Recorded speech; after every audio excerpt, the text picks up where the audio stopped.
அஸ்ஸலாமு அலைக்கும் வரஹ்மத்துல்லாஹி வபரகாத்துஹு. ஒரு முஸ்லிம் சமுதாயத்தினுடைய ஒரு முஸ்லிம் சமூகத்தினுடைய வாழ்வியலினுடைய மைய பகுதியாக விளங்குவது பள்ளிவாசல்களாகும்.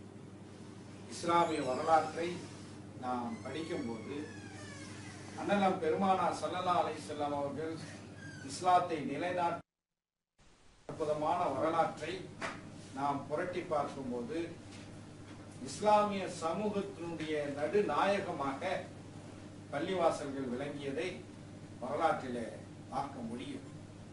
மக்காவிலிருந்து மதீனாவுக்கு ஹிஜ்ரத் செய்து வரக்கூடிய பெருமானார் ஸல்லல்லாஹு அலைஹி வஸல்லம் அவர்கள் மதீனாவினுடைய வெளிப்பகுதியிலே கூபா என்ற இடத்திலே தங்கி இருக்கின்றார்கள். மதீனாவுக்கு வந்த பிறகும் நாம் அனைவருக்கும் தெரியும், முதல் முறையாக அங்கே முதலாக அவர்கள் செய்த பணி மஸ்ஜிது நபவி என்று அழைக்கப்படக்கூடிய அண்ணலாம் பெருமானார் ஸல்லல்லாஹு அலைஹி வஸல்லம் அவர்கள் பெயரை கொண்டு விளங்கக்கூடிய அந்த பள்ளிவாசலை அமைத்ததுதான். அந்த பள்ளிவாசல் இஸ்லாம் அதே அடிப்படையிலே தான் இன்றைய காலகட்டத்திலும் நம்முடைய ஊர்களில் இருக்கக்கூடிய பள்ளிவாசல்கள் செயல்பட வேண்டும். ஒரு பள்ளிவாசல்ல இன்று நாம் பார்க்கின்றோம் 5 வேளை தொழுகை நடைபெறுகிறது. அந்த பள்ளிவாசலை நிர்வாகம் செய்யக்கூடிய கமிட்டியின் சார்பாக அந்த பகுதியிலே நடைபெறக்கூடிய திருமணங்கள் சூழல் மாற்றப்பட வேண்டும். இன்றைக்கு முஸ்லிம் சமூகம் எத்தகைய மோசமான நிலையில இருக்கின்றது என்பது நாம் அனைவருக்கான ஆண்டுகள் தீண்டாமை என்ற பெரிய கொடிய அரக்கனுடைய கடும்பிடியிலே சிக்கி தவித்து வரக்கூடிய தலித் சமூகத்தை விட முஸ்லிம் சமூகத்தினுடைய நிலை மோசமாக இருக்கின்றது என்று சச்சார் கமிட்டி சொல்கிறது. எந்த முஸ்லிம் சமூகத்துக்கு அருளப்பட்ட இந்த உலக மக்களுக்கெல்லாம் வழிகாட்ட வந்த திருக்குரான் இக்ரா பிஸ்மி ரப்பிக்கல் லதி அலக் என்று தொடங்கியதோ ஒரு கமாண்டுடன், ஒரு கடும் உத்தரவுடன் ஓதுவீராக, படிப்பீராக, உங்களை படைத்த இறைவனின் திருப்பெயரால் ஓதுவீராக என்று ஒரு பெரிய கமாண்டுடன், பெரிய உத்தரவுடன் தொடங்குகிறதோ அந்த முஸ்லிம் சமூகத்தினுடைய நிலை என்னன்னா, நம்ம சமூகத்தை சேர்ந்த மாணவர்கள் இடை நிற்றல் என்று சொல்லக்கூடிய டிராப் அவுட்ல முஸ்லிம் சமுதாயம் இந்தியாவில் முதல் இடத்துல இருக்கின்றது.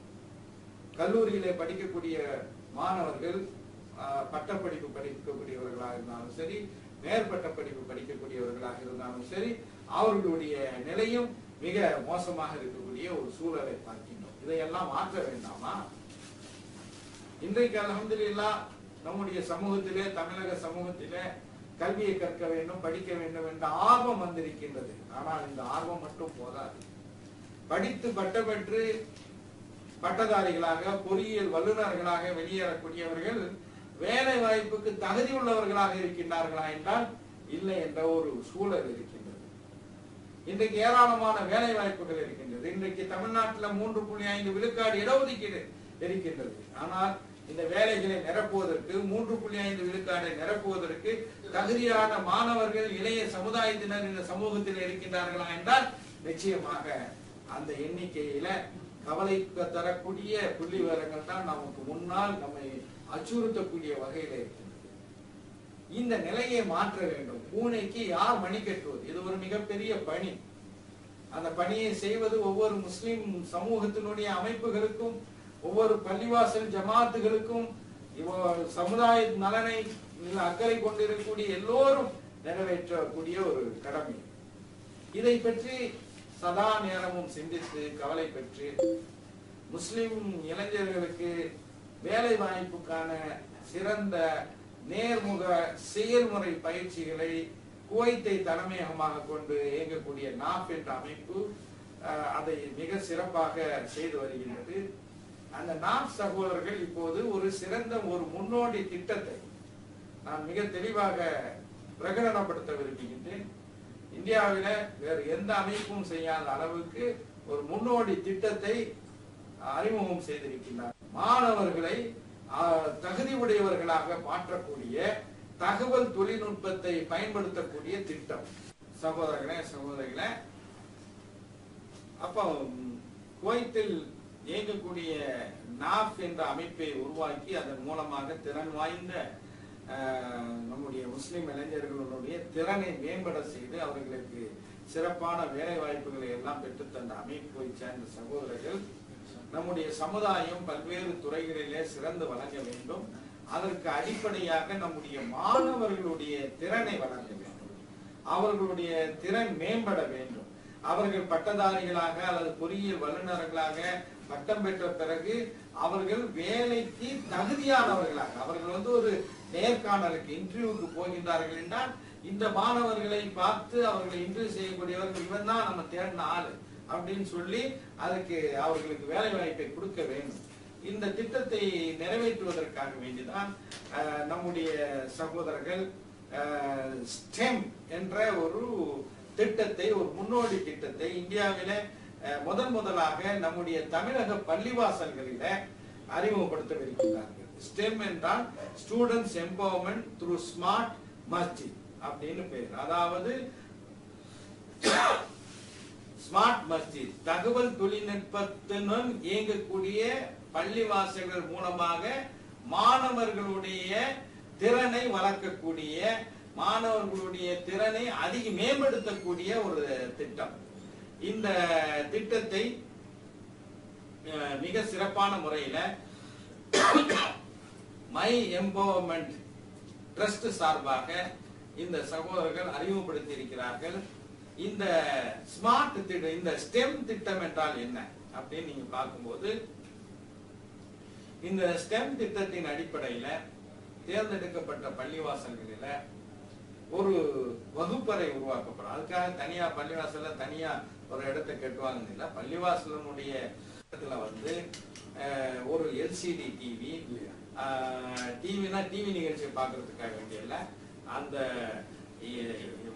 தகவல் தொழில்நுட்பத்தை பயன்படுத்தக்கூடிய கருவி, இவற்றை வைத்துக்கொண்டு சிறப்பான முறையில அவர்களுக்கு வேலை வாய்ப்புக்கான பயிற்சி கொடுக்கப்படும்.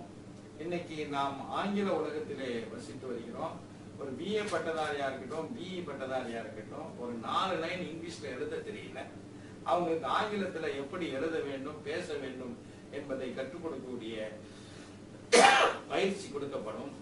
அவர் மட்டுமல்லாமல் நிச்சயமாக மார்க்க ஞானமும் மார்க்க பற்றும் மார்க்க உணர்வும் நிச்சயமாக இளைய சமுதாயத்திற்கு தேவை என்ற அடிப்படையில அண்டர்ஸ்டாண்டிங் குரான், அதாவது திருக்குரானை அரபியில அல்லாஹ் இறக்கி வைத்திருக்கக்கூடிய அந்த அற்புதமான வேதத்தை வேர்ட் பை வேர்ட், வார்த்தைக்கு வார்த்தை அந்த அரபியை குறுகிய காலத்துல திருக்குரானை ஓதிக்கொண்டு இருக்கும் போதே அதனுடைய அர்த்தத்தை உணரக்கூடிய வகையில அந்த மாணவர்களுக்கு பயிற்சி அளிக்கப்படும்.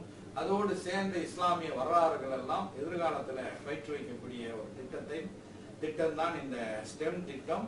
இந்த திட்டம் தற்போது தமிழகத்துல ஒரு பைலட் ஸ்கீமாக, அதாவது ஒரு முன்னோடி முன்மாதிரியாக, மாதிரி திட்டமாக சென்னையில, அதே போல திண்டுக்கல்லிலே, அதே போல ஈரோடில அந்த திட்டத்தை இப்போது அமல்படுத்தி இருக்கின்றார்கள். விரைவில் அது தமிழகத்தினுடைய பல்வேறு மாவட்டங்களிலும் இன்ஷா அல்லாஹ் அந்த திட்டம் செயல்பட இருக்கின்றது.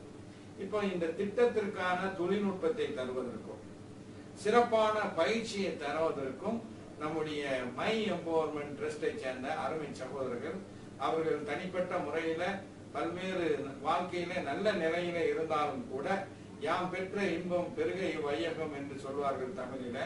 அதற்கு மேலாக அண்ணலம் பெருமானா ஸல்லல்லாஹு அலைஹி வஸல்லம் அவர்கள் சொன்ன ஒரு பொன்மொழி இருக்கின்றது, உனக்கென எதனை நீ விரும்புவாயோ அதனையே பிறருக்கு விரும்பு என்ற ஒரு அருமையான நபிமொழி இருக்கின்றது.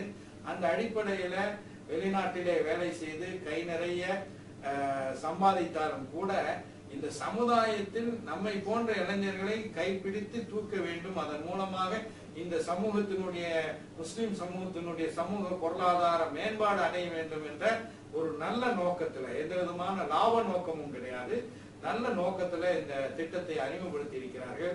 இதன் மூலமாக பள்ளிவாசல் இந்த சமூகத்திற்கு வழிகாட்டக்கூடிய, மாணவர்களுக்கு ஒளிவிளக்காக விளங்கக்கூடிய ஒரு நிறுவனமாக மாற்றுவதற்கு ஒரு நல்ல வாய்ப்பை தந்திருக்கிறார்கள்.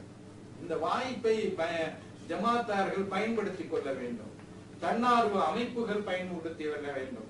வாய்ப்புள்ள இடங்கள்ல பள்ளிவாசல்கள் இல்லாவிட்டால் தன்னார்வ அமைப்புகளுக்கு உள்ள இடங்களிலே அல்லது மார்க்க பிரச்சாரங்களை செய்யக்கூடிய மார்க்க பிரச்சார நிறுவனங்களிலும் கூட இந்த திட்டத்தை அமல்படுத்துவதற்கு தயாராக இருக்கிறார்கள்.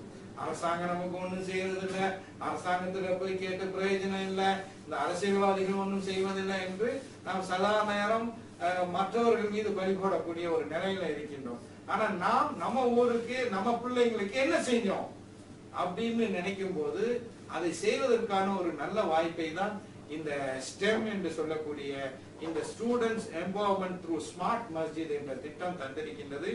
இதை தமிழகத்திலே வாழக்கூடிய ஒவ்வொரு முஹல்லாவும் சிறப்பான முறையில பயன்படுத்திக் கொள்ள வேண்டும். இந்த முஹல்லாக்களை நிர்வாகம் செய்யக்கூடியவர்களுக்கு இது மிகவும் பலன் தரக்கூடிய ஒன்றாக, இமாம்களுக்கு நல்ல பயனளிக்கக்கூடிய ஒன்றாக இந்த திட்டம் அமைந்திருக்கின்றது. இதை சாதாரணமாக நினைக்காதீர்கள்.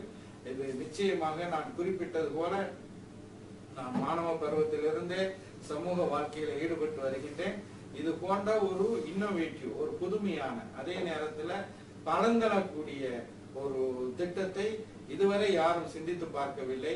நம்முடைய மை எம்பவர்மெண்ட் ட்ரஸ்ட் சகோதரர்கள் அந்த அடிப்படையில சிந்தித்திருக்கிறார்கள். இதை நல்ல முறையில பயன்படுத்தி இதன் காரணமாக 3.5 விழுக்காடு கண்டிப்பாக அரசாங்கம் தர வேண்டும், அதை பெற்றுருவோம். ஆனா எஞ்சி இருக்கக்கூடிய 31 விழுக்காடு ஓபன் காம்படிஷன் இருக்கு பாருங்க, அதுலெல்லாம் நம்ம ஆட்க முழுக்க போகக்கூடிய அளவுக்கு வழிவகுக்கக்கூடிய இந்த திட்டத்தை இந்த சமுதாயம் சிறப்பான முறையில இன்ஷா அல்லாஹ் பயன்படுத்திக் கொள்ள வேண்டும் என்று கேட்டு